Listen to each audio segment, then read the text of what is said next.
Good morning, everyone. My name is Mark Reese. I'm your moderator today to celebrate the 580th birthday of Alisher Navoi, the quintessential Central Asian statesman and poet who had a profound impact on not just shaping the Timurid world, but modern Uzbek identity as well. All nations enjoy the privilege of picking their hero. And it's sort of a testimony to the power of Alisher Navoi's poetry that 580 years later, that we've chosen as a community to affirm his legacy by meeting today. And to that end, the Embassy of the Republic of Uzbekistan to the United States of America has brought together a broad range of perspectives across mediums, from academia, from the professional world, from the poetic mind of Andrew Stanland. We'll have some poetry readings today. We'll have some music. And I think that these contributions will offer us a fresh perspective. And hopefully, inshallah, we will be here next year doing the same thing and remembering Navai, but also other literary contributions that the Uzbek language has made to the world. Today we'll be joined by Ms. Kamala Akilova, Deputy Minister of Culture of Uzbekistan, Dr. Scott Levy, Chair of the Department of History for The Ohio University, Chairman of the Department of Near Eastern Languages and Cultures, and the head of the Uzbek language program at Ohio State University. I have to make a quick note that the embassy recently made a contribution to that program to further the study of the Uzbek language among young students. That hits me in the heart. I had the same type of support when I was starting out as a grad student, and it really made a difference in my career. And I can't think of a better program to help than Scott's program. After Scott, we'll have Mr. Fred Starr. He, how do you introduce him? For decades as chairman of the Central Asia Caucus Institute, he has written some of the most seminal works on surveys of Central Asian history.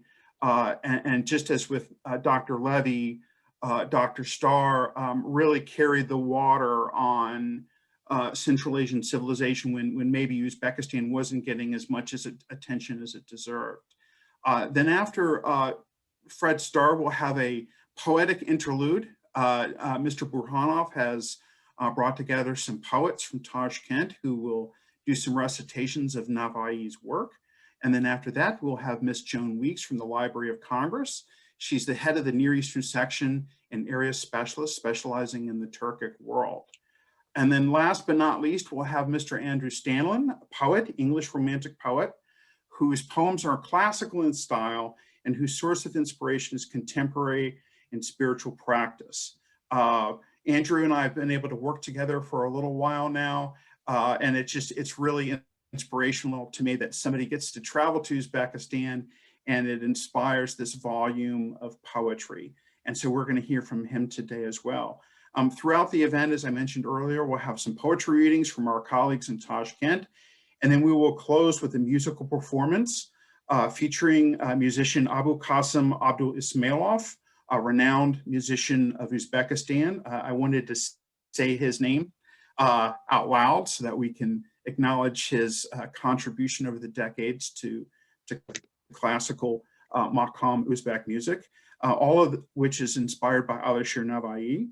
I'd also like to note that although she won't be speaking today, that we have Dr. Laurel Gray with us. Dr. Gray really, if the other gentleman carried the water on Uzbek history through academic means, you have really, over the decades, brought Uzbek Central Asian dance to the world. Your contributions are unparalleled, and I just had to mention that you're here with us today in spirit, and we appreciate you taking the time today to be here. So on that note, I would like to thank our host, Ambassador Javlan Vahabov, for bringing us together today, and yield to him the floor. Thank you, Ambassador Vahabov.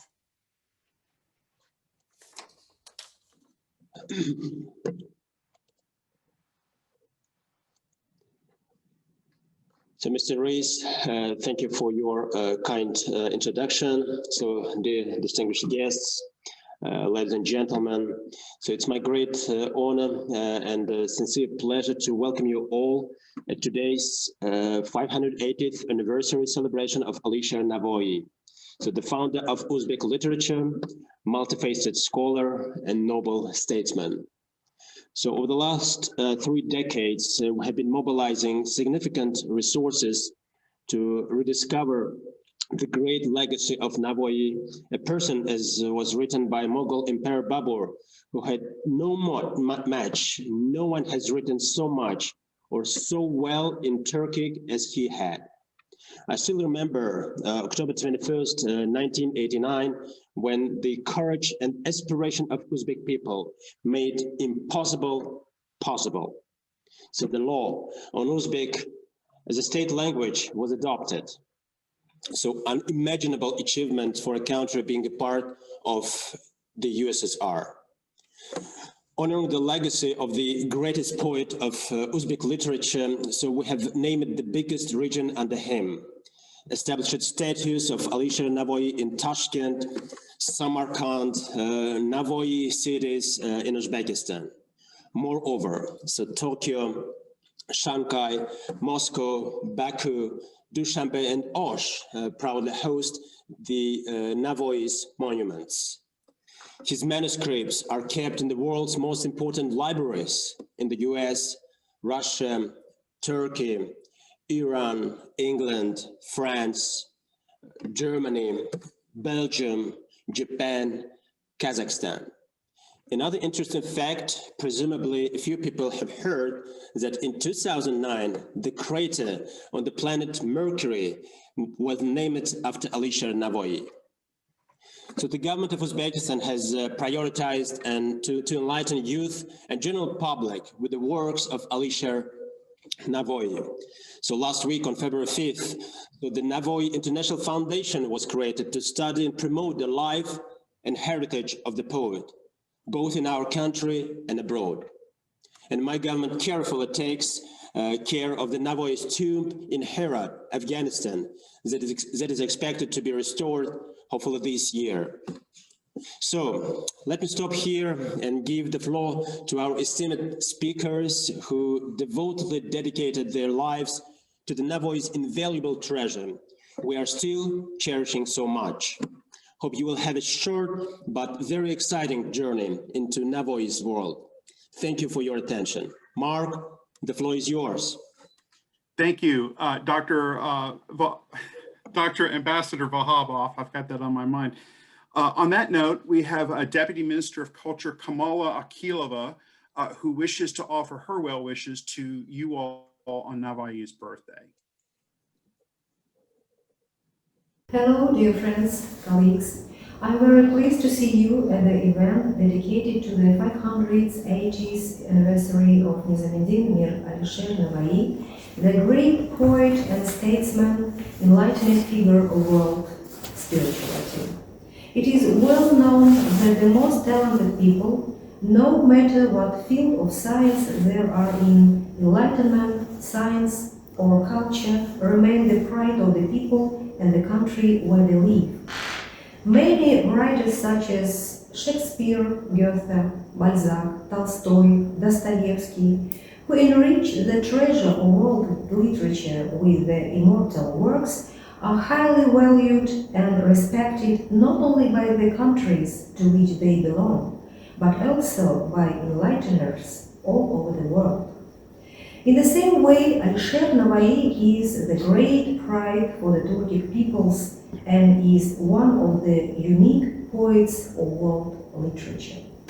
Hazrat Alisher Navoi, like other great figures of the medieval Renaissance, is one of the exceptional personalities who throughout his life made an invaluable contribution to the development of human thought with his humanistic ideas, artistic and aesthetic views, unique poetic works. Alisher Navoi was not only a poet, but also a great scientist and thinker of his time. It is difficult to imagine the civilization of this period without Navoi. Much of Alisher Navoi's scientific research and inquiry was, of course, concerned with language and literature. In this sense, it is no exaggeration to say that Alisher Navoi erected a magnificent monument to the literature of his time and its founders by creating the Tazkira, Majoris und Navois. It contains unique information about the life and works of 359 poets who wrote in Uzbek and Persian languages. For Alisher Navoi, the service and charity to the people was the essence of his life. Historians note that during his reign after 1480, the great emir at his own expense built several madrasas, 40 rabbats, 70 mosques, 10 hanekas, about 20 pools, more than a dozen bridges and many dams, canals and baths in Herat and other cities of the country. Navoi was also a generous man who earned the patronage of scientists in various fields. Science has developed rapidly in the country due to the support of the young people and the constant encouragement of scientists and artists. In his work, the basic principle of public administration were the pursuit of the right solution of socio-political issues, the equal treatment of all social strata in society, all ethnic groups. Navoi marked the development of Uzbek literature with his work. Moreover, he had a great influence on the development of the world spiritual culture of Mavranakhar and Khorasan. His works, his poetry, have been copied over and over again, spread among the people, and served as a school for poets. According to scholars, the role of Hazoin ul Maoni in Alisher Navoi's lyrical heritage is invaluable. He has more than 2,500 ghazals. No other poet in Eastern literature has ever written so many poems. Each of Navoi's ghazals is a masterpiece, a miracle of art, which demonstrates the unique art and deep thinking of the genius artist. It should be emphasized that in his works, Alisher Navoi described the people of different social classes, professions, and natures. But in addition, his heroes were of different origin and ethnic states. This fact is quite relevant for current situation in the world, which demonstrates the advanced views of the great author and thinker. Dear friends, today's event is extremely important as it is event aimed at glorifying the universal values put forward by our great thinker and seeking ways to implement them in today's culture, strengthening the long-term friendly relations between our peoples. Uzbekistan has a great touristic potential due to its invaluable cultural heritage. In this regard, we are in favor of systematic bilateral practical cooperation. We have very big plans between USA and Uzbekistan in the different areas of culture. We are interested in developing cooperation and are ready for it. Thank you for your attention. Minister Akilova, thank you very much for joining us from Tashkent today and from delivering your contribution to our discussion from such a beautiful venue. I always just sort of marvel at the beauty of some of these places in Uzbekistan. Next up, we have Dr. Scott Levy. It's a great pleasure to introduce Dr. Levy. His work on the Kokon Khanate has had a profound impact on my own work surrounding Utkan Kunlar. I believe that his work with the late Timur Baisembayev is the best work out there surrounding the Kokon Khanate. His most recent work on the Bukharan crisis is yet another tour de force, and in both volumes, he reconsiders Central Asia as part of a global history, not some sort of truncated regional history. He really looks at things from a global level. Both are well worth having to inform your work on Central Asia. Dr. Levy, thank you for joining us today. Thank you very much, Mark. I greatly appreciate the kind words. Aziz Dostlar, V'chalamlar, Assalamu alaikum. Tulip fields blaze, the face of my soul's flame. Sunsets sear across the sky, touch the earth with fire. Thank you very much, Ambassador Vahabov, for permitting me to say a few words at today's event, celebrating Alisher Navoi's 580th birthday. As Mark has said, my name is Scott Levi. I'm chair of the Department of History at Ohio State, as well as interim chair of the Department of Near Eastern Languages and Cultures. And in addition to those two jobs, I'm also a specialist in the history of Central Asia, with a particular focus on the territory that is today Uzbekistan. I've been working on Central Asian history for well over 2 decades. My first trip to Tashkent was in 1995. I've returned many times over the years, and I've traveled all across the beautiful country of Uzbekistan. I work with Uzbek scholars, many of whom are now dear friends at the Sharqshunoslik Institute, at the Institute Tarikh, and through my research, which includes many hours spent at the Alisher Navoi Nomedagi Kutubkhana in Tashkent, I've written a number of books on Central Asia. So Mark, of course, was kind enough to reference my work on Hokan. There's a couple of books on Central Asia's commercial relationship with India. And then, of course, the most recent book analyzing the 18th century crisis that brought an end to the Bukharan Khanate and paved the way for the Bukharan Emirate. With the help of our friends at the Embassy of Uzbekistan, Central Asia is on the rise at Ohio State. OSU is arguably the largest university in the United States, and my colleagues and I take great pride in our work bringing Central Asian history, anthropology, language, and literature to our students. We also take great pride in our relationship with the Embassy of Uzbekistan, and we're grateful for the support that the Republic of Uzbekistan has bestowed on us to help us bolster our efforts to strengthen our Uzbek language program. Reaching beyond just Ohio State, we aim to extend the opportunity to study the Uzbek language to students at universities across the entire Big Ten academic alliance. In addition to business, law, engineering, and medicine, we at Ohio State are working to train the next generation of Central Asian scholars. Next fall, in October, Ohio State will host the annual conference of the Central Eurasian Studies Society, and we look forward to welcoming colleagues from Uzbekistan and across Central Asia to our campus for 3 days of academic panels exploring Central Asian history, culture, literature, and much, much more. We hope you can join us. Today, we are here to celebrate the many achievements and sustained legacies of one of the world's greatest poets and statesmen, Alisher Navoi.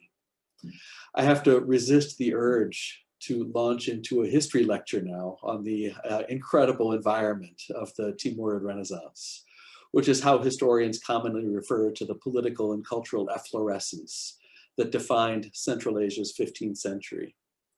My history lectures on this subject cover the great writer Jami, a contemporary of Alisher Navoi, of course, the artist Behzad, the astronomer king Ulugh Bek of Samarkand, and many others. But no person was more important than Alisher Navoi in shaping the Timurid Renaissance. And the Renaissance itself shaped models of enlightened leadership among the Ottoman Turks, the Safavids in Iran, and the Timurid Mughals in India, whose founder, Zahiruddin Muhammad Babur, born in Andijan in 1483, wrote explicitly in his memoirs of the influence that Navoi had on him. And here I'll repeat the words that Ambassador Vahabov has already mentioned. Babur writes, Alisher Bey had no equal. For as long as verse has been written in the Turki tongue, no one has written so much or so well as he. Again, thank you very much, Ambassador Vahabov, for inviting me to say these few words. I congratulate you and the nation of Uzbekistan on the 580th anniversary of Alisher Navai's birthday. His memory is a gift for us all. Thank you. Back to you, Mark. Thank you, Scott. Thank you for all your contributions to the field, and I'm really glad that you're working with the embassy in Washington, D.C. to further something that we both love so much. Next up, we have Dr. Fred Starr. He, barely, you really don't know how to really introduce him when you look at his background in many ways. He's going to offer today his perspective on Alisher Navai. We know Dr. Starr as chairman of the Central Asia Caucasus Institute, but also through his magisterial writings on the heritage and legacy of Central Asia and the region's efflorescence shaped the contours of civilization across the globe. Most of you know him through his work, The Lost Enlightenment. He's also written on the Fergana Valley, among other topics. And so without any further ado, I would like to cue up Dr. Starr's delivery to us. Thank you. Good evening in Tashkent and good morning in the United States. This is a tribute to the great Turkic poet and public citizen, Navai. Mir Alisher, the poet whose memory we celebrate today, wrote under two pen names, Foni for works in Persian and Navai for his more numerous poems and other writings in Chagatai Turkish.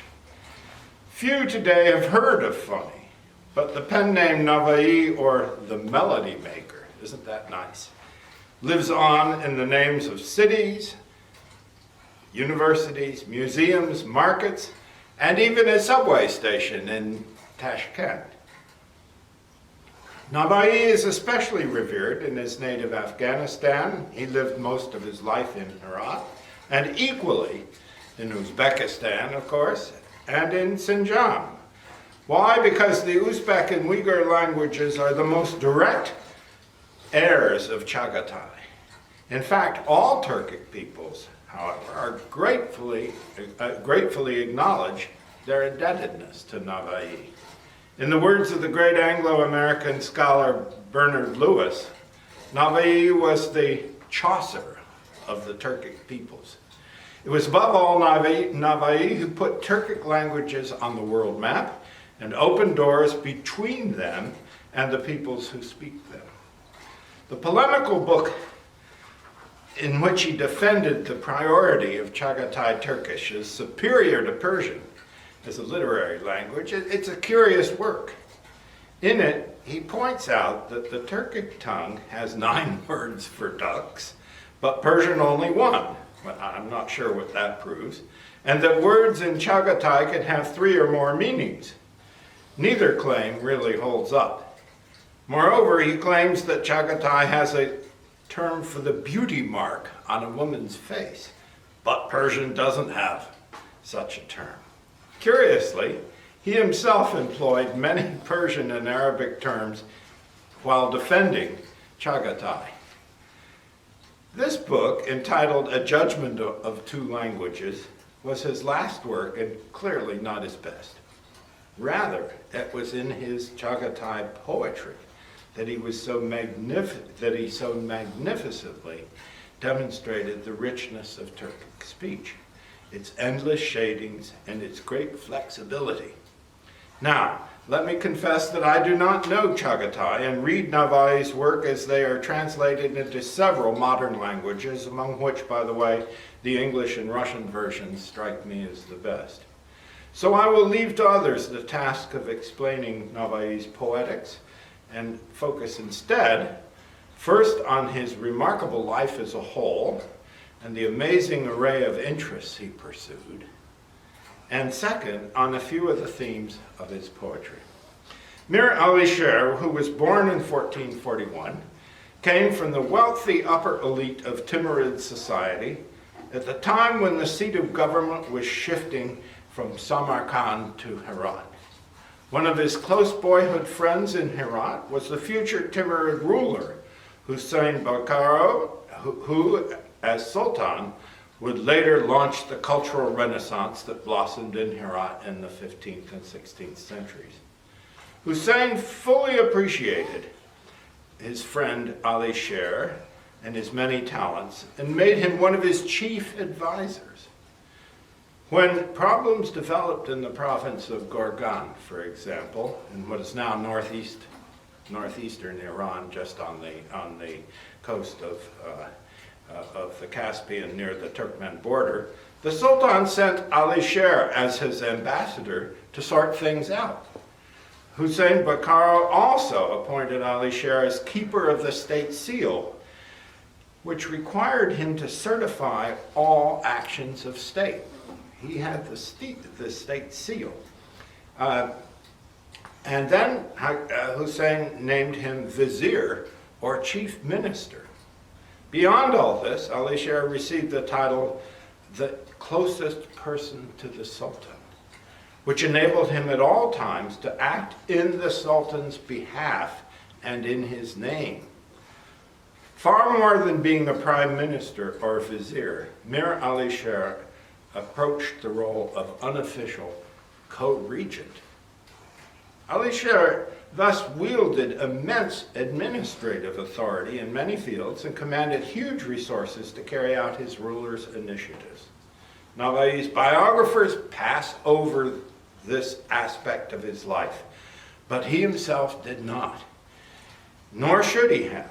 As vizier, he was in charge of all public works projects, and at the very moment when the government in Herat launched an immense scheme to rebuild the empire's infrastructure.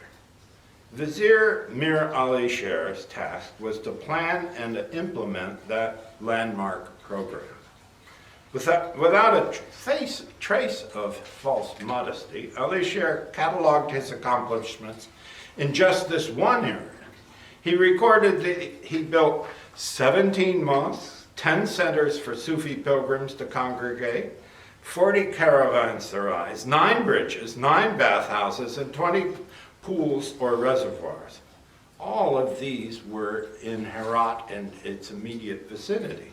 Some of these, he proudly confessed, he built with his own money. He was obviously very wealthy. Beyond these were several hundred other buildings and public works erected throughout the Timurid realm. Hussein Bakaro reigned as Sultan, but it is clear that his closest person to the Sultan, Mir Alisher, exercised the kind of responsibility and influence that the Medicis, Sforzas, and Borgias possessed in Renaissance Italy. Summing up, Mir Alisher was the second most powerful figure in the Timurid capital of Herat during its era of Renaissance. He took deep pride in his work in the public sphere, but it was in the sphere of culture and the arts that he made his most enduring contribution. While in office, he penned a large compendium entitled The Assembly of Distinguished Men, in which he presented the biographies of 450 leading figures of the past. His assembly included figures from all spheres of life, but focused above all, revealingly, on poets. It was clear that Alisher bowed low before what in the Italian Renaissance they called fama, meaning a good reputation and fame, and that as Navoi, he aspired to that himself. Even though his poetry includes many tender passages dedicated to women or men, Mir Alisher never married, kept no concubine, and lived an ascetic life overall. This left him free to indulge his many cultural and artistic passions, with painting, calligraphy, music, and architecture prime among them. Many memoirs of the era attest to his talents as a painter and especially as a calligrapher. Specialists argue over which works can be attributed to his hand, but all agree that it was largely due to the protection that these arts received under his rule that they achieved their highest peak in the Muslim world. In the realm of culture and the arts, Mir Alisher was a model public citizen. It was he who championed his boyhood friend, the painter Mirak Nakash, who in turn trained the great genius Behzad. Behzad produced exquisitely delicate miniature portraits and other portraits. And these remain today, wherever they exist, the treasured jewels of major world museums. With Mir Alisher's backing, Behzad led the Herat Academy, the graduates of which transformed the art of painting throughout the Muslim world. During the Timurid Golden Age, poetry and music were inseparable. Alisher had a professional's knowledge of music and of musical instruments. He wrote verses to be sung by musicians and composed highly praised pieces for the dutar, rubab, and other stringed instruments. He actually composed. He even explored the theory of music in hopes of gaining insights for his poetry. Unfortunately, though, we have no knowledge of Mir Alisher as a composer, for it was not till the 18th century that a system for notating Central Asian instrumental music was first developed. However, traditions of instrumental music developed during those years in Herat continue today and hint of the musical grandeur of that lost world. Besides being the era's major patron of architecture, was Mir Alisher also himself an architect. Alas, few of his buildings survive, and even these have yet to be examined to see if they might have been the work of one or more identifiable architects. However, the intimate link between some of Alisher's listed projects and his own deep passion for Sufism and its poets, notably Attar, suggests that he may have had a direct hand in certain of the designs. Interesting. To this point, we have not touched upon Mir Alisher's views on philosophy and religion. On these crucial issues, two things are striking.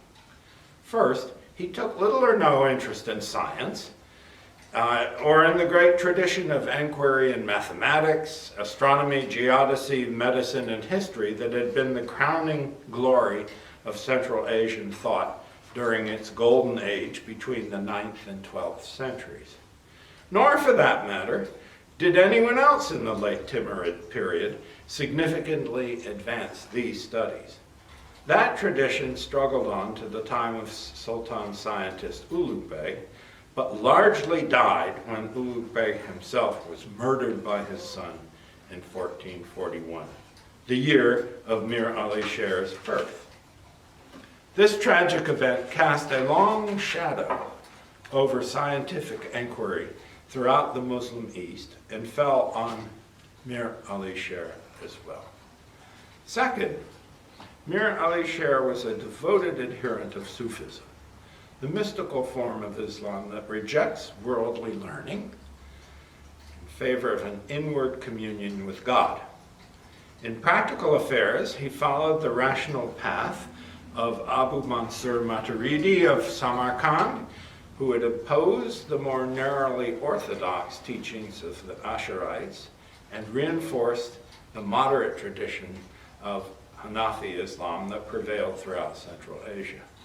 But it was the mystical faith of the Sufis that led him to build 10 centers for Sufi pilgrims and to erect a tomb for the great Sufi poet from Nishapur, Abu Hamid bin Abu Bakr Ibrahim, known as Attar.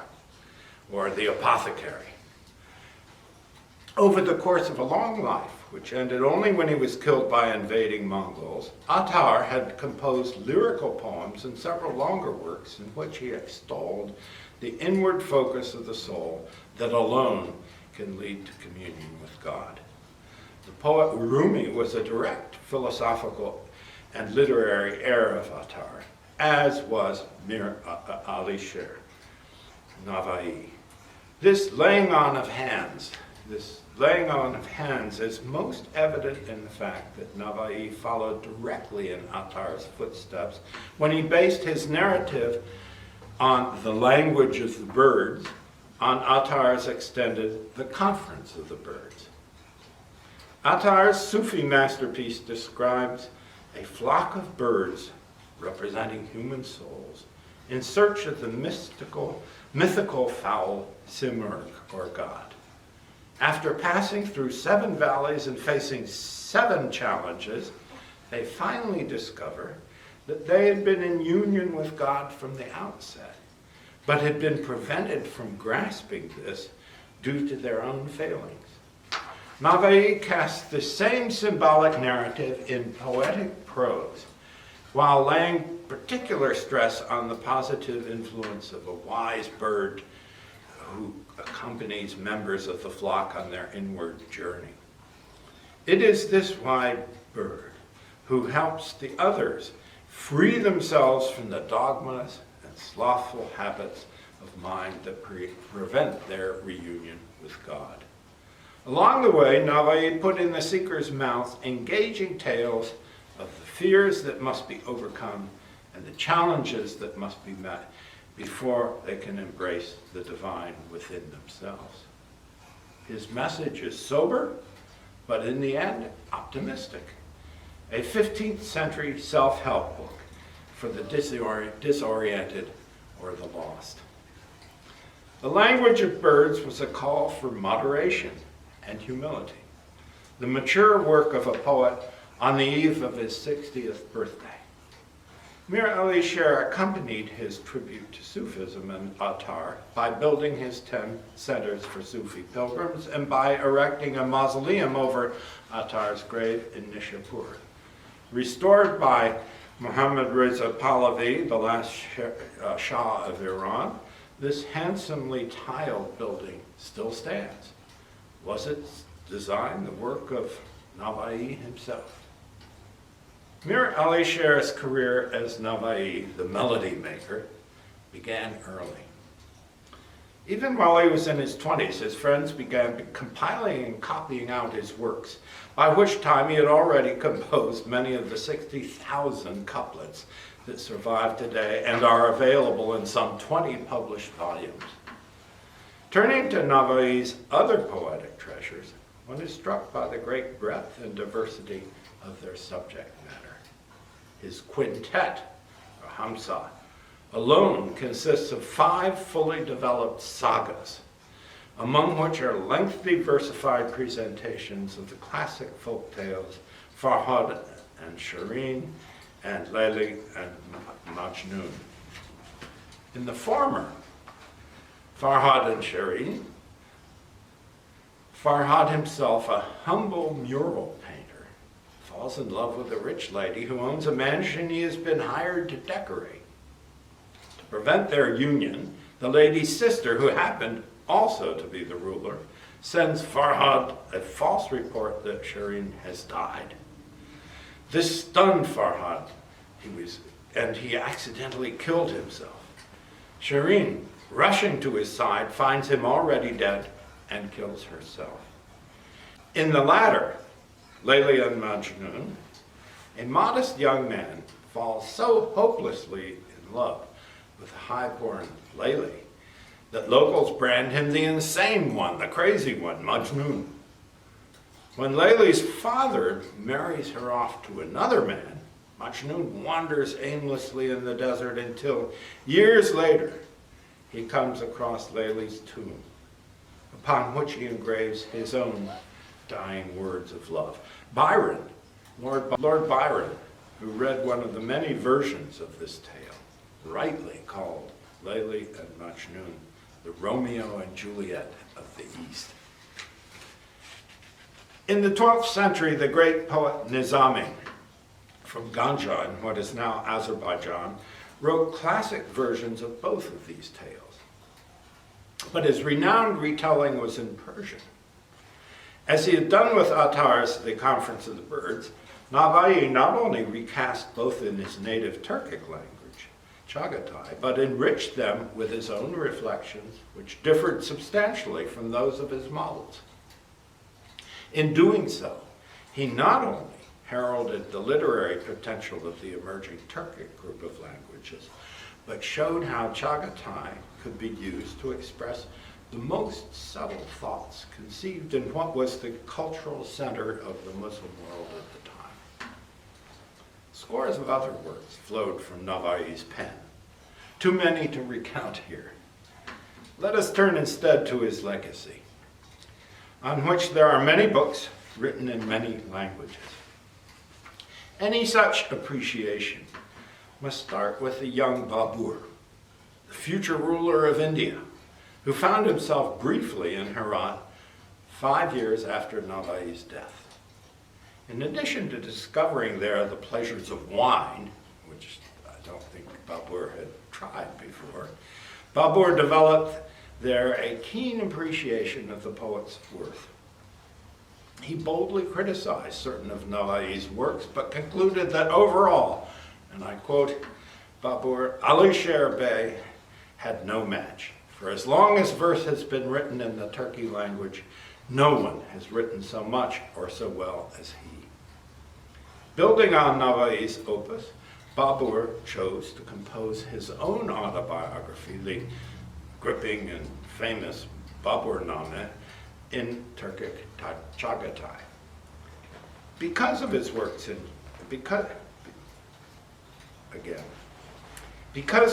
in Chagatai were readily accessible to readers and auditors across the breadth of Central Asia and the entire Turkic world, Navai's poetry gained an immediate and large following. Through the course of long centuries of political and cultural fragmentation, Navai's verse linked diverse Turkic peoples and made them conscious of their value and potential. Of course, his impact was strongest among those people whose Turkic language were closest to Chagatai, meaning the Uzbeks of what is now Uzbekistan and Afghanistan, and the Uyghurs of what is now the Xinjiang Uyghur Autonomous Region of China. But his verse and the lexicon of the language he used lent cultural coherence to diverse Turkic peoples across the breadth of Eurasia and forged links among them. In modern times, it was the so-called Jadids of Central Asia who best perceived the potential of Navai's Chagatai as the basis for a new common regional tongue. These were Muslim reformers who dreamed of enriching and transforming Muslim culture through the introduction of modern European education and values. After the Russian Revolution, and before they were liquidated by Stalin, the Jadids went so far as to propose Chagatai as the official language of the newly formed Uzbek Republic. Only when they realized that medieval Chagatai was too archaic to serve as a modern language did they opt instead for a new literary language based on existing dialects. But far from being forgotten, Navai's works gained a new lease on life in Soviet Uzbekistan. Navai himself was canonized as a symbol of the new Uzbek nation and remains so today. Thanks to the issuance of many of Navai's works and of scholarly studies on them, 20th century writers across Europe and elsewhere began discovering the great Chagatai poet. Translations proliferated, with several writers in English, French, and Russian composing original works in what they considered Navai's spirit. Only a few months ago, an English writer, Andrew Steneland, issued a collection of original long-stepped couplets in which he called a new divan, HT, Alisher Navoi. The term HT in English means a hat tip, or a tip of one's hats, a salute to Navoi. As we celebrate the memory of Mir Alisher Navoi, let us appreciate his contribution to all the arts and music. Let us pay respect to his founding of the great Ecclesia complex in Herat, where artists, poets, scholars, and students gathered under his patronage. And let us salute his central role in the physical transformation of Timurid Herat into what French scholar René Grosset hailed as the Florence of what has rightly been termed the Timurid Renaissance. Above all, let us appreciate his grand and rich poetic oeuvre, which lives today in so many countries and in so many languages.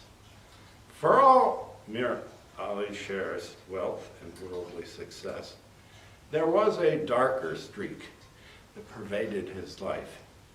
It is appropriate to close with a few random lines on this theme, drawn from Navoi's many poems. Bad luck taunts me, he wrote. How I love your beauty. Times over and over I've banished you forever, but then there was your beauty. Or, my misery, lyrical, flows gently inward. And then, wine. Give me more wine to face these solemn wonders and duck the diving bats in this world of trouble. Let me read that again. Wine. Give me more wine to face these solemn wonders and duck the diving bats in this world of trouble. And in a brighter tone, he wrote, the sun issues out its rays of sadness, but we, like the planets, revolve around hope. And finally, this prayer. May the innkeeper of our lives offer us room. Invite us to the building realm. For all Mir Alisher's wealth and worldly success, a darker streak pervaded his life. It is appropriate to close with a few random lines on this theme, drawn from Navoi's many poems. Bad luck taunts me, he wrote. How I love your beauty. Times over and over I've banished you forever, but then there was your beauty. And he wrote, my misery, lyrical, flows gently inward. And then he wrote, wine. Give me more wine to face these solemn wonders and duck the diving bats in this world of trouble. Yet then, in a much, much brighter tone, he wrote, the sun issues out its rays of sadness, but we, like the planets, revolve around hope. And finally, this prayer. May the innkeeper of our lives offer us room, invite us to the budding realm of latent joy. At age 60, Mir Alisher suffered a physical breakdown. A poet to the end, he announced in verse, I was felled by a stroke beyond the doctor's ken and mine. What in such misfortune can doctors avail? Navoi, as we can see, remained the melody maker to his dying breath. Ladies and gentlemen, now we would like to welcome you to the section where we would like to demonstrate the incredible poems read by our American friends. Kimge kildim, bir vafokim, yüz cafosin kurmadim, kurgurzu yüz mehir, min dardu balasin kurmadim. Kimge boşun mil fido kildim ki, boşun kasela, har taradidin yüz tuman, tigi Cahvosun kurmadım. kimge kunglum ayladı, mehrub muhabbat hoşkim, har vafoga yüz jafo, anin casosin kurmadim, kimge canimne asir ettim ki, canım katlaga, hayır sari, hakkı lütfi, can fisosin kurmadim, kimge soldum kuz kuravu, oknem işk, içrakim han aru, han kuzum, oku korosun kurmadım, sen vafo kusun akledin, kilme tavako, Rafik kim men uş bu, hayrlinin kusun vafosun kurmadım, Navoi taba andin kilmadım, Şeyhalada kim bu işta dair piringin risosun kurmadım. Bu safhane alegan nigorش افسانه bu نوتر گزارش kim geldi kardeşi zamana مجنون sözün alara fasona الدب ادیشا اول جگر خون کلدی مشنونو کلدی مشنون لیلی لیلی دبان çekip un الدب مشنوندور uşbu مشنون Bu surat ile sabaho Haşam, Leli Haşami sori urut gom. Her defterde tokosakonum, kim sadka kapilasika canım. Orazın yapkaç közümden soçulur her lahza yaş. Oylakım payda bular yıldız nihan bolgaç koyaş.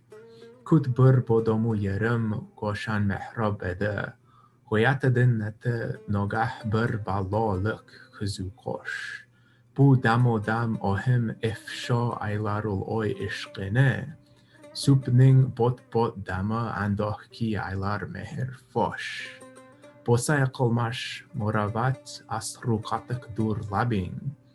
Desam oğsı içra ayturlal ham var nav toş.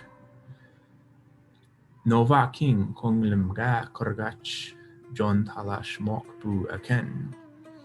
Kım kılur paykonunu konglum bila canım talaş. Umre cavid istesan fard ülke bustan hızrıdur. Sarf kım dab ayladı, ozodalık birla maoş. Koşu olunda Navoi bersacan aybet mangiz. Gar budur mehrab bir koygusıdır parça boş. Kan yüzü ümke jahan, hallıkta biyor istedim. Lekin o kamrak tapıldı, garçi bisyor isladım. Kinga kim canım fido aylab, soğundim dambadam. Ermez erdi yolukta çün varfador istedim. Happy Navoi Day. Well, I can say to everybody that Navoi never had internet or connectivity issues. So thank you for me being able to log in and log out. Thank you, Mr. Burhanoff, for gathering all these young voices to recite Navoi in Chagtai. And it's really interesting. You can tell who studies Turkish and who doesn't through different accents. So that was really fantastic. Next up, we have Ms. Joan Weeks from the Library of Congress. She's the head of the Near East section and area specialist in the Turkic world. She also, I have to say, is a fellow returned Peace Corps volunteer who served in Turkey. I'm a returned Peace Corps volunteer who served in Uzbekistan. So whenever I see an RPCV, I'm always happy to collaborate with them. Ms. Weeks, if you will. Thank you. If you let me share my screen here, I'll be happy to bring up and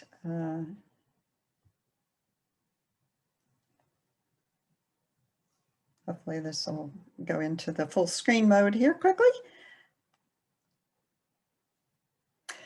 So I'm so delighted, Ambassador Vakhawa, distinguished guests, ladies and gentlemen. I'm just so honored to join you in this 580th anniversary of the birth of the great mystic, poet, writer, linguist, Alisher Navoi. And I just want to call us back 580 years ago was 50 years before Columbus landed on El Salvador and started the Washington, D.C. at that point was inhabited by the Potomac Native Americans. And just thinking back through this, putting this into context is a phenomenal way that Alisher Navoi, through the culture and the language, spread of all of that through this, but I'd like to take us into the African and Middle Eastern Division and give you a little bit of an overview of the Library of Congress today. We're centered into the African and Middle Eastern Division, and our African section covers all of Sub-Saharan Africa. Our Hebraic section covers Jewish studies worldwide, and the Near East section that I had covers all of North Africa with the Arabic-speaking world, all of the Middle East as well. And I covered Turkey and Turkic Central Asia. And my colleague covers Iran and Central Asian, Iranian-speaking countries. And yes, I'm right. I learned Turkish in the Peace Corps. I was a Peace Corps volunteer, and came back and did graduate studies in American University in Turkic studies, and I have the honor and privilege now of working with those collections. And today I thought I'd point out a few of the connections, and I'm so grateful to the Embassy of Uzbekistan, in particular Ambassador Vakhabov, who has been tirelessly working with us on all sorts of connections. And one of the highlights here, I'm just pointing to this wonderful gift of books from the National Library of Uzbekistan under the auspices of the director, Alim Janamova.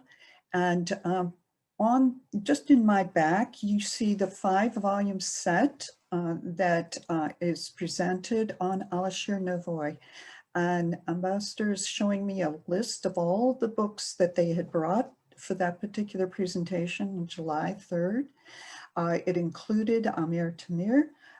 It also had Uzbekistan in Russian and English translation, and also Ancient and Ever Young Bukhara in Uzbek, English, and Russian translation.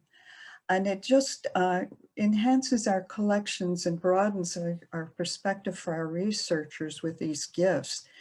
And this is the full span of, on the left side, you see our colleagues in the European division. They cover Uzbek materials that are written in Russian in Cyrillic alphabets. The Library of Congress is organized a little bit differently than people think. We organize linguistically because we have the area specialists who can work with those languages. Right beside me on the left is my colleague in the Iranic Persianate world. And then we have staff from the embassy, but we also have some particular little box here that I'm going to talk about in a minute. And at the side, there's a statue of Alisher Navoi. And now I'll tell the story of those connections.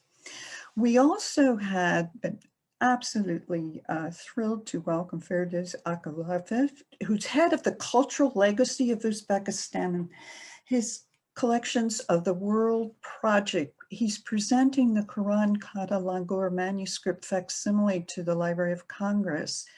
And in all my time as a librarian working with manuscripts, I've never seen a facsimile that was so priceless to have that manuscript reproduced in the way it was.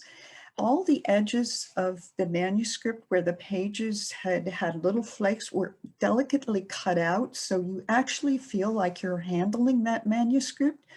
And to be able to share that manuscript was unbelievable. And for our researchers who are doing Quranic studies, it's priceless.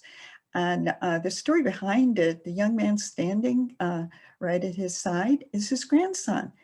And he came along as the translator for his grandfather and helping to do all of these presentations. And it was a very special moment for us as well as for the grandson who I talked to later.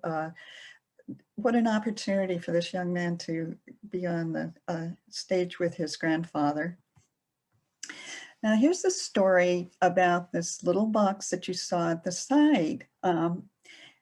On June 1st in 2018, the mayor of Kiva, Mayor Olamovich, visited the library and he presented this gift of a hand-carved, it's an exquisite model of Kiva.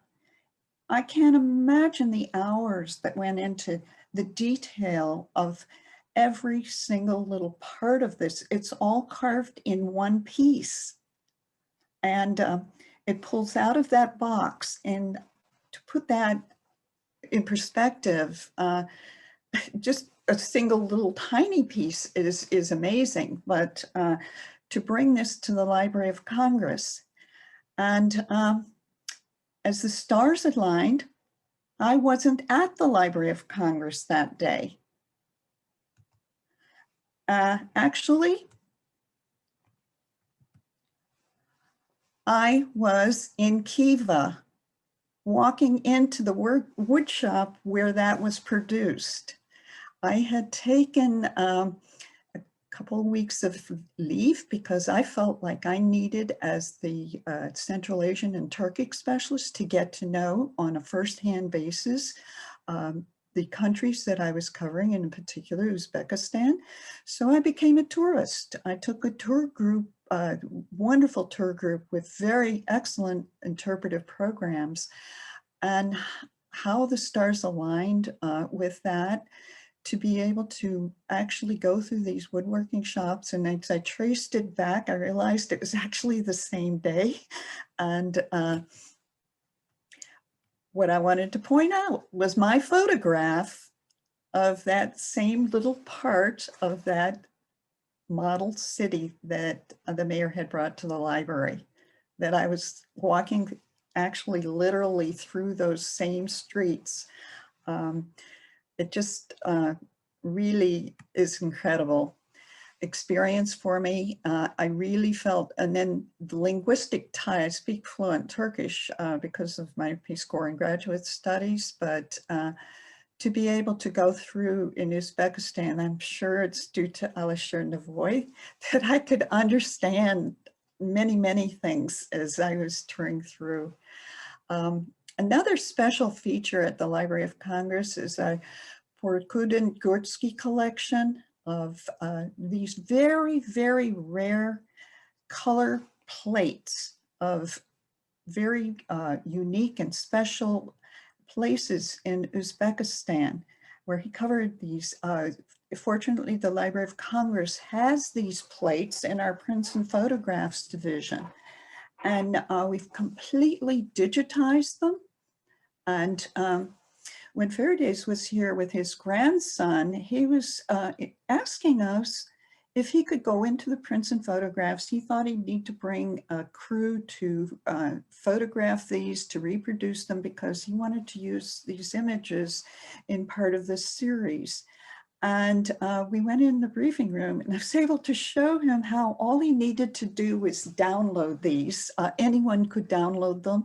And I invite everyone here to, I'm going to put this site in the chat after my presentation. And then you can download these images and make reproductions. And that's what TIFFs, JPEG 2000s, that's kind of techie, but these can be rendered as beautiful images for your office, for your walls, or for publication purposes. So I just wanted to highlight that. I also wanted to point out that the library does major symposiums and programs, and one of our highlights was in 2007 when there was an all-day symposium on Alisher Navoi. And our chief at that time, Dr. Mary Jane Deeb, presented all of this.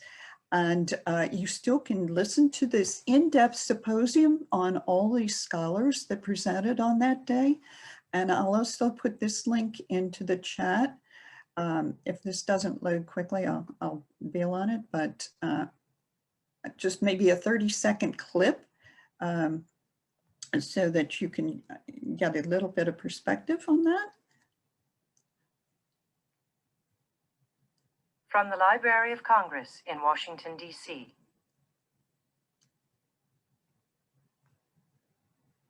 Good morning and welcome to the Library of Congress.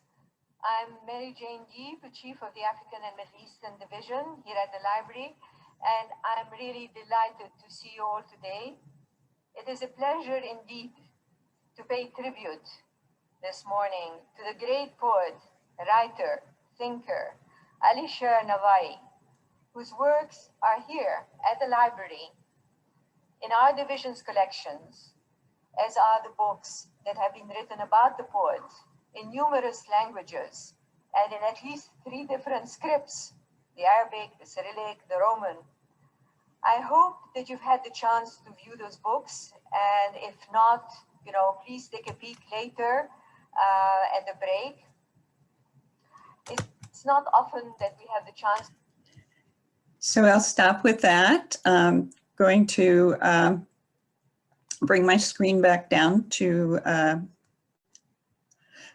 continue with the presentation.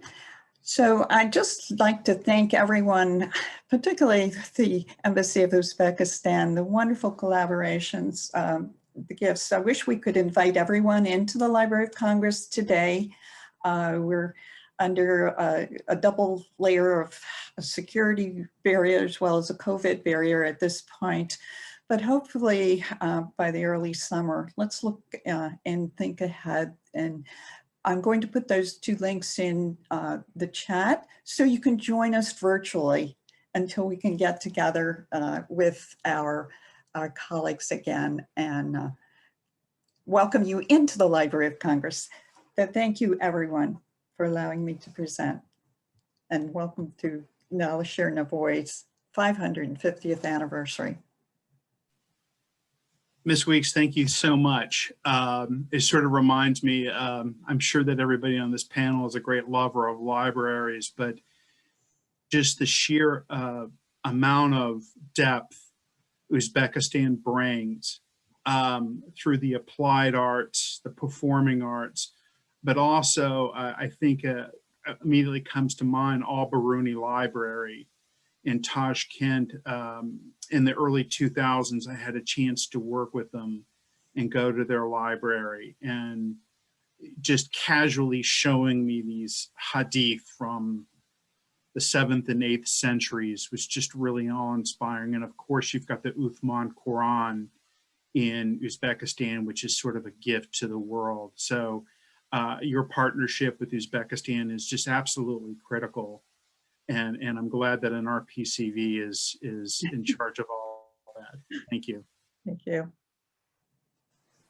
Next up, we have the inestimable Mr. Andrew Stanland, who recently traveled, I say recently, this was before the pandemic, traveled to Uzbekistan and was inspired by his travels to write a volume of poetry as a hat tip to Alisher Navoi.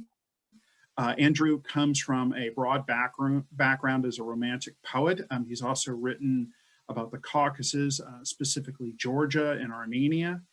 He's expanded his geographical scope to include Central Asia now, and I think that he is I look forward to having him as a traveling companion when the pandemic is over and we're all back to Uzbekistan. And so I'm going to give the floor to you, Andrew. Thank you. Thank you very much. So am I going to get the screen?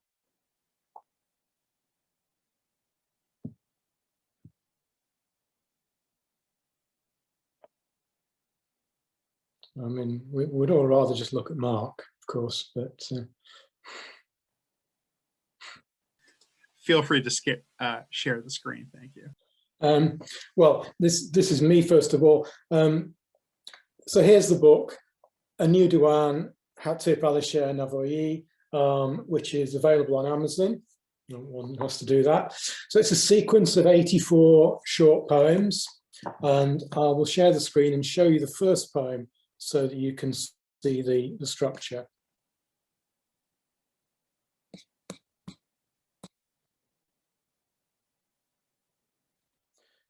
So all the poems are the same. There are 2 couplets. Each line has 8 beats and it's stepped in the middle. So I'll read this for you. I gaze upon and gaze upon his ghazals, and it seems as though I've been reading roses or the rows of tiles, the I, the O, under a glaze, in turquoise cursive, or in damask buds, the ink of which has that strong odor that a poem has when poets think. When I first had the idea for the sequence, which was before my trip, the title was going to be A Mystical Conversation with Alisher Navoi. I thought that each poem would respond to a poem of his, and it would be a profound mystical dialogue. So what went wrong? The first thing was that I could find very few translations of Navoi's poems in English. So I was short of material. The second thing, though, was just how inspiring Uzbekistan is, reading about it before I went, and then even more so, obviously, when I was there. So a lot of them, most of the poems in the collection are my impressions of the country and the culture. I arrived exactly a year ago yesterday, and was there for 2.5 weeks. So my first day, very jet lagged, obviously, I was in Tashkent and I went to the Alisher Navoi Literary Museum. So on my very first day in Uzbekistan, which I think is dedication to go to his museum, and I took this photo there. So the third thing about the collection was what happened when I came back, which was a week later, Uzbekistan shut its airspace, everywhere else started the lockdown. My initial plan would be that I would have this trip, write a few poems inspired by it, then go again, write some more poems, maybe go again, write some more poems, and it would be a kind of long, drawn-out process. Of course, plans were changed, everyone's plans were changed. I was really fortunate to get that trip in before everything changed. And I wrote the sequence much faster than I expected. I got a lot more ideas for poems from that one trip than I ever expected to. So in the end, the collection, about a quarter of the poems are either directly about Navoi or in response to those poems of his that I read. But for the collection as a whole, he was still this presiding inspiration over it, for the tone, for motifs, and for images. As Frederick Starr mentioned, his pen name comes from the word Navo, which means melody. And in his poems, he likes to play with that word. So I wrote a poem about him that plays with a few Nav and Nov words in English. A navigator of a newly metered idiom he has no match in. This is Navoi, as much an innovator as an institution that is even in an Uzbek novel now, as unavoidable as when a novice dabbed a nib to know. And I think it's worth emphasizing that we're celebrating Navoi today as this great traditional figure, and he is a traditional figure because he broke with tradition and did something new.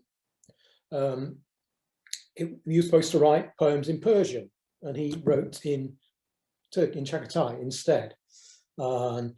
and Mark was talking about more recent Uzbek poetry, you could maybe look at Cholpon as what he did in Uzbek was very similar to what Navoi did with Chagatai. So let's just move things on. Let's do it differently. Anyway, also while I was in Tashkent, obviously you go on the metro, and I visited his metro station. And I had to ask myself, why isn't there a Shakespeare station on the London Underground? No answer to that, of course. Anyway, this is a poem about Navoi's own personal but not private metro station in Tashkent. The station that is Navoi's in Tashkent's metro, scenes from his poems in panels, that the trains swish by like pages turning, is a temple to him, as serene as any station can be, with its wonderful white domes that have cut stems in an enameled swathe. Let's just have a little look at the domes. A lot of the poems of Navoi's that I read are about the agonies of love. He's a great love poet. The agonies of love. I'm too old for that sort of thing, I'm afraid. So I didn't get much inspiration from those. But I did write a few poems on the subject, including this rather crisp one. The beating or the beating up that happens with a lover's heart is none of a beloved's business. It is hurt by its own hurt. And if it is a metaphor of mystical abandonment, a blockage in the organ of beholding must be what is meant. And that leads on to the other aspect of his love poems. Are they really spiritual poems? Are they about separation from the divine beloved? I took ideas from his poems and imagined them in terms either of spiritual experience or of the experience of poetry. I'm just going to read one poem, which is the former, about spiritual experience. This light is like a laying of the lips of lilacs on the eyelids. It is like a lens that has the essence of them on the iris. It is like a latent April tip of them inside the pupil, and the reflex that reflects it is the eye's enlightened dew.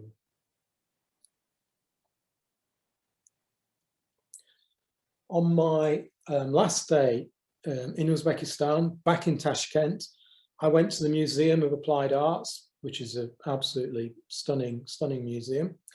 And this photo is in the modern part. There's also the very beautiful old part. And there was some sort of talk or presentation going on in that main hall. And I chatted to 3 young dancers who were in traditional costume, waiting in the corridor next to it to perform. And I chatted to them, and then they sent me into the hall so I could watch their dance. And what makes Uzbekistan so inspiring and so beautiful is that the spirit of Navoi and the artistry of the past are both very much alive today in the arts and crafts, and also, and even more importantly, in the hearts and souls of all the people. And I will finish with this poem. The 3 young dancers waiting in a calm museum corridor to illustrate an item summon me to watch them through that door. The tendrils of their arms in silk are similes by Navoi. Spring smiles are stuck to as a vow is, and I am an avowee. Thank you very much.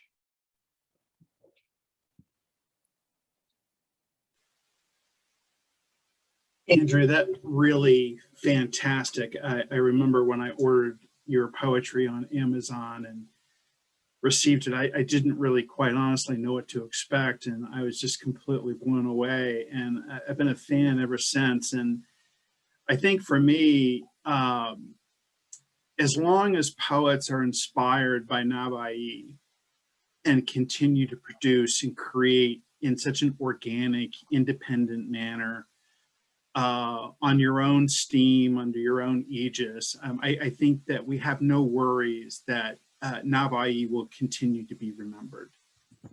So we have academics, we have technical people, we have professional people, we have me, not quite sure what I am, but a poet sort of speaks to the heart of the matter.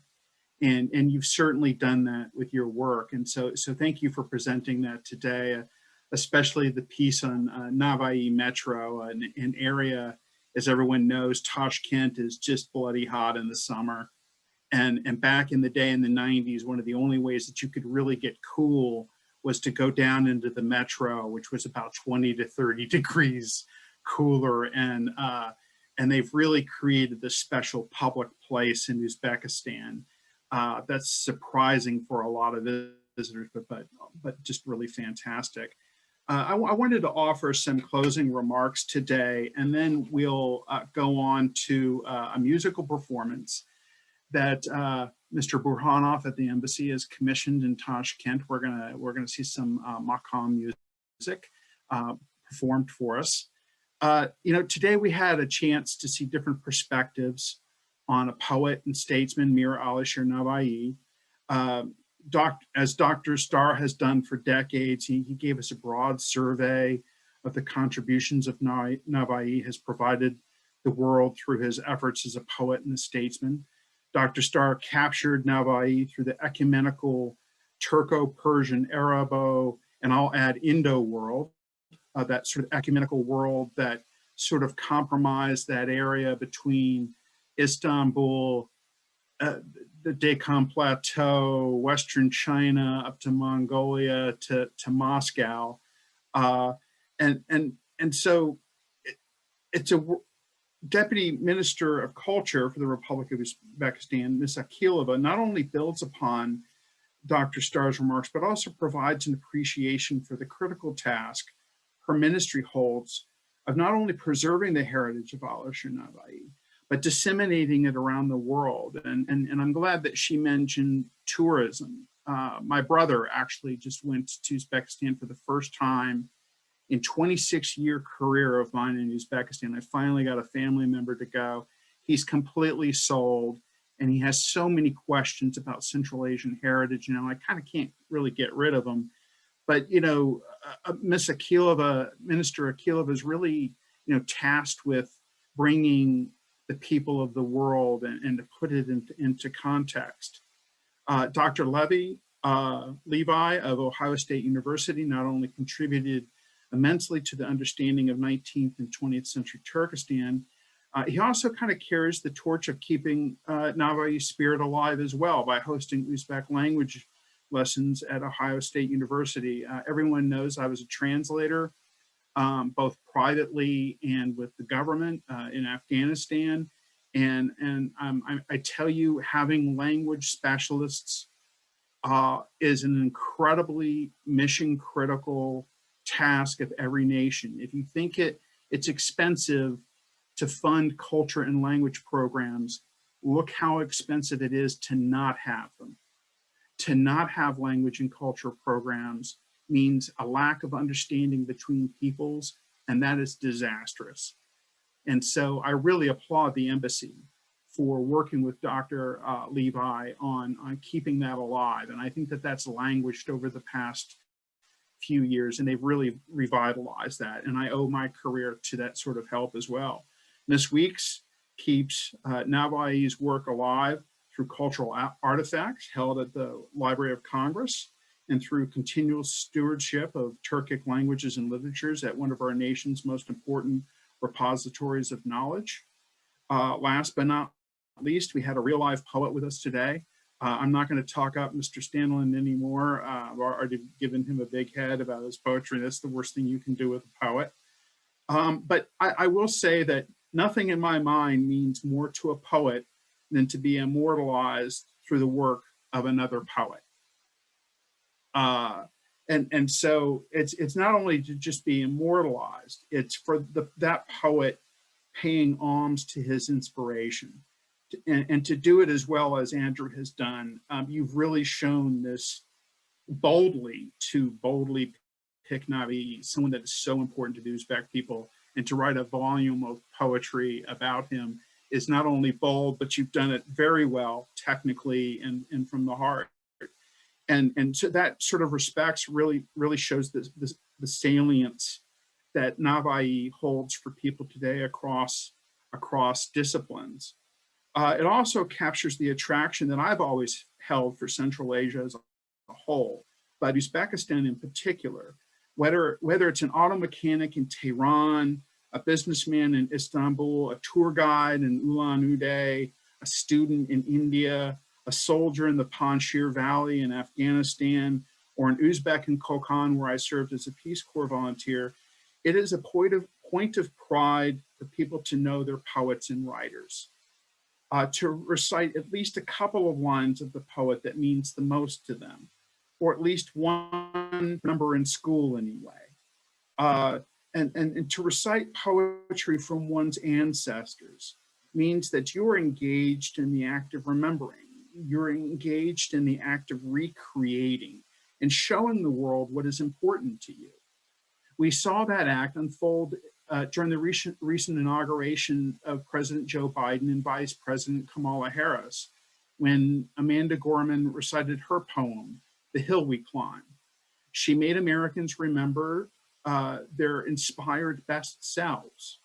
We also know that the Jadids and Muslim reformers of the early 20th centuries and others during the Soviet period in the 1920s and 30s gave their lives to remember the Timurids, especially Alisher Navoi, the poet par excellence. They gave their lives for it, knowingly.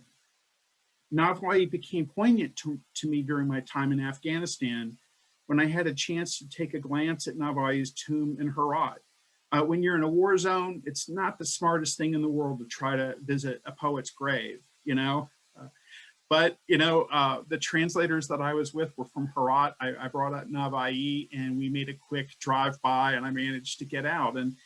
And so I spent over a decade involved in Uzbekistan at that point. But it was when I finally saw his resting place destroyed by war that it really hit home for me that Navoi is a universal poet.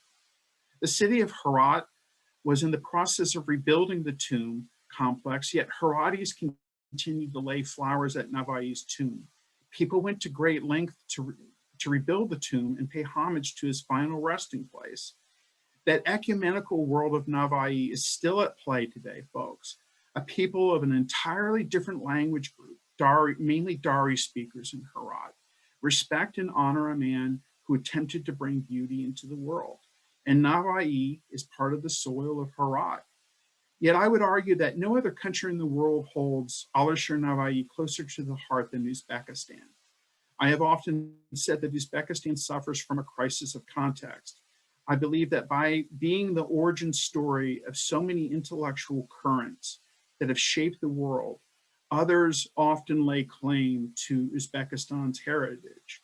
Indeed, I believe that that is the tourist attraction of the country, that when people come from Iran, they are looking for their origin stories. When people come from India, depending on your view on the origins of India, they also come to find their roots. People from Turkey come as well. And various nations of the earth visit Uzbekistan to find an integral part of their identity. I used to think that the United States might be exempt from this, but then I realized that this is just American exceptionalism. Al-Biruni had us figured out long before Columbus or the Vikings. So no, the Americans are not an exception. When I see the remnants of Biruni, I say, okay, here's a man who knew my continent before I ever knew it. My people ever knew it. So no, Uzbekistan holds Navoi closest to the heart. Above all, Navoi forms the basis of the Uzbek state. It is not a coincidence that Navai's statue was built before the construction of Oli Majlis, Uzbekistan's legislative body. As Dr. Starr pointed out, Navoi is well known for arguing the Turkic language and predecessor to Uzbek Chagatai was just as capable a language to engage in matters of state as Persian would have been. And one could say that he challenged and broke that false dichotomy one hears, that Chagatai is the language of the steppe, thus unsophisticated is the inference when they say this, and that Persian is the language of poetry in the court and Arabic is the language of the law. But anyone who has traveled in the region, that many inhabitants of Central Asia and beyond are multilingual and utilize language based upon the circumstances they find themselves in. So Navoi, in my mind, was simply arguing against the effete snobs of the court, that the language of the steppe they turn their nose up at is just as capable of eloquence as Persian. That argument held serious political implications. It holds serious political implications today for modern Uzbek. We've all witnessed the debate over language politics over the past 29 years.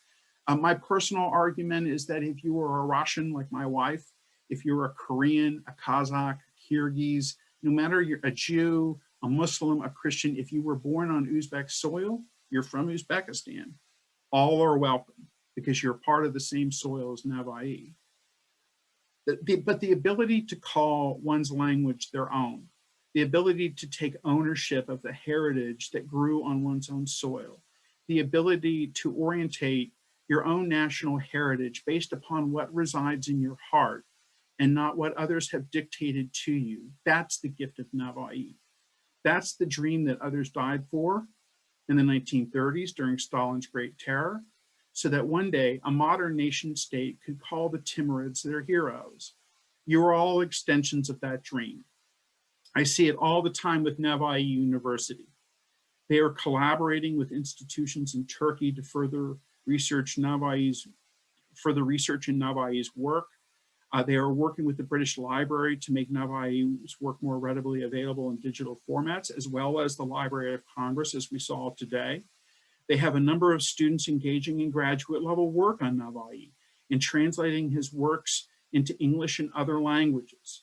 Embassies over the past couple of days have not only celebrated the life and work of Navoi, but most recently the Embassy of Uzbekistan, as I've mentioned a few times, has donated money to The Ohio State University for the study of Uzbek, an initiative that has been sorely needed for some time.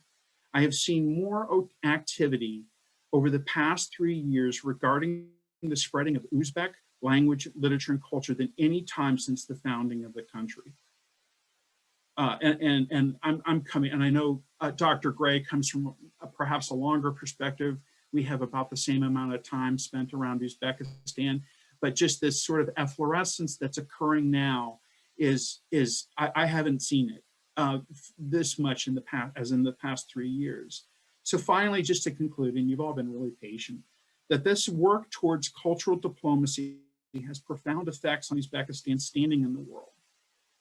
As outsiders gain greater insight into the cultural landscape that makes up Uzbekistan, they become more interested in investing in the country. The country becomes more personal to them. Policymakers gain deeper understanding of the underpinnings of Uzbek society. They might form decisions based upon other assumptions when they have access to the cultural landscape of the countries that they work in. Like, can we get past the whole Great Game, Cold War, former Soviet Silk Road isms? We can do that when Navoi's work and other works have been translated into other languages and through cultural diplomacy. Cultural diplomacy is often touted and bandied about, but it is really hard to do. It is hard to make tangible and meaningful the intended audience because it is a matter of the heart and it's a matter of the soul. And how does one adequately express those sorts of depths when those are such a personal experience for people? So just to conclude, just as Amanda Gorman gave me wings earlier this month regarding America's future, its ability to America's ability to reinvent itself time and again, so too has this event given me hope for the future of Uzbekistan. You all did it today. Participants, viewers, hosts in Uzbek everywhere. Kilajakinga Zachun Opul Bulsun. Thank you all for attending today. And now we're going to seg into a musical performance. I got a sneak peek of it. That's the moderator's prerogative the other day with Akhoraka. It's really fantastic. And I really hope you enjoy it. And then when we're done with the music performance, I'll just let everybody go. Thank you very much for your time.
That was really fantastic. I'm glad that they put the title down below, the Yunus Rajabi Ensemble, one of the oldest storied ensembles in Uzbekistan.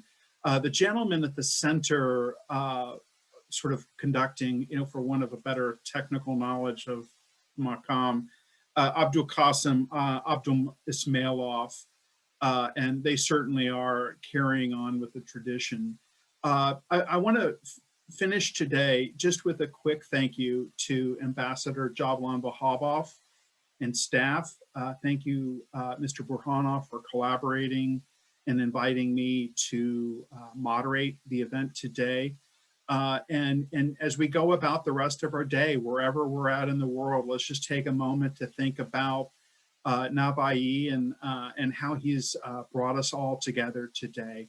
Thank you all very much for your time and attendance.